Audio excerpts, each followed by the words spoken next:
In other developments this week, it was made easier for groups which assist US operations in Syria to receive military support from Washington. It's after President Obama waived part of the Arms Control Export Act, and there's a newly created rebel group ready for more weapons too.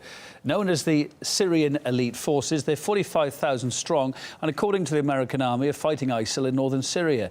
Their leader is well known to Western governments as a prominent Syrian opposition figure. In fact, in the past, he's met French President Francois Hollande and the US Secretary of State John Kerry. But among US lawmakers, there are some who oppose Washington's decision here too. We must stop this madness. We must stop arming terrorists. I'm introducing the Stop Arming Terrorists Act today to prohibit taxpayer dollars from being used to support terrorists. Washington's decision to beef up its military support comes despite failing to successfully equip and train rebels in Syria in the past.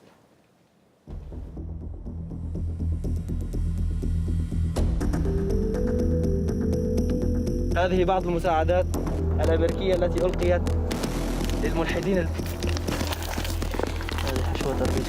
Can you tell us what the total number of trained fighters remains? It's a small number, and the ones that are in the fight is we're talking four or five.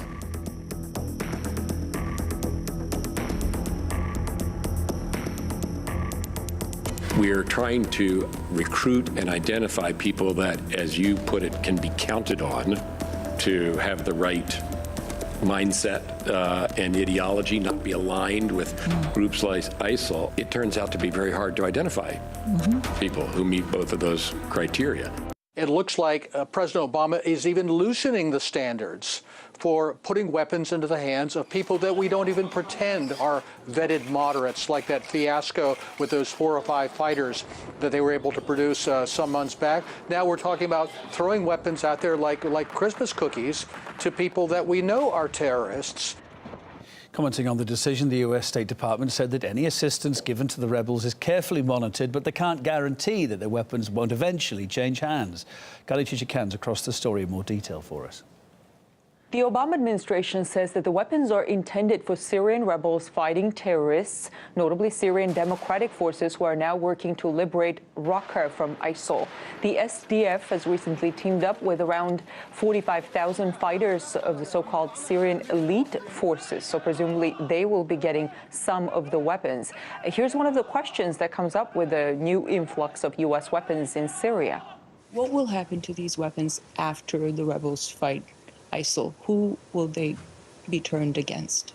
Again, I mean, look, this is all, and this is something we've been working very hard on, and this is the last question on this, working as we liberate, or these groups, frankly, the Syrian Democratic Forces liberate territory in Syria.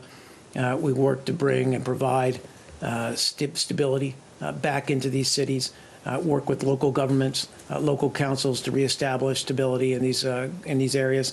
We're also working with these groups, and this is something that our special envoy Brett McGurk is in constant contact with many of these groups, as well as with Turkish authorities and others in the region on what comes next, and that's something we're looking at down the road. But the immediate priority here is defeating Daesh. And like I said, we wish that other foreign actors in Syria had those same aims. What about, is it only against Daesh? I've answered your questions. Please, go ahead. It's an interesting question with al-Nusra, which is al-Qaeda in Syria, because the terrorists have partnered with the rebels in eastern Aleppo. According to a U.S. official, the weapons will not be going to them, but will go to rebels in other regions. However, the Obama administration says it cannot guarantee that the weapons will not end up in the hands of terrorists. The assistance that we provide to these groups is obviously done under careful monitoring. But, of course, I'm never going to be able to say on any given battlefield, and we've talked about this before, that equipment, assistance can't change hands, but we haven't seen it recently. And, in fact, to the contrary, as ISIL has lost territory, as it's been on the run, The administration's latest decision to send more arms to the rebels suggests that they have now found the right people, and they are in the tens of thousands.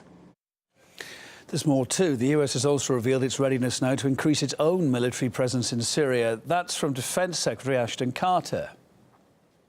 The United States will deploy approximately 200 additional U.S. forces in Syria, including Special Operations Forces trainers, advisors, and explosive ordnance disposal teams.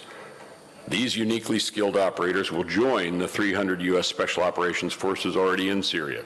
This step comes at a time when the Syrian forces, backed with the Russian and the Iranian forces, are being able to take over Aleppo. And this is considered as a severe blow to the American strategy in Syria and in Iraq. As we just heard, 200 forces, including military experts, will head out to Syria. However, evidence emerged earlier this year that US troops in the Middle East weren't there solely as advisors. Let me tell you something. I'm from the United States of America, and I say kill them all. They're not alone in their fight. People are volunteering to come here, leaving our jobs behind, leaving our families behind to come and help. I love the YPG. I love my YPG brothers, my YPGA sisters. This was the pretext, for example, for to fight terrorism that made the United States send what it called military advisors to Iraq. But this was only the first step towards sending thousands of troops. And we don't know the exact number of troops that are fighting in Iraq now against Daesh. But the main purpose was to have a foothold near Mosul, which is a very strategic region in Iraq. So the next step will be to hold on to Raqqa as an alternative to Aleppo.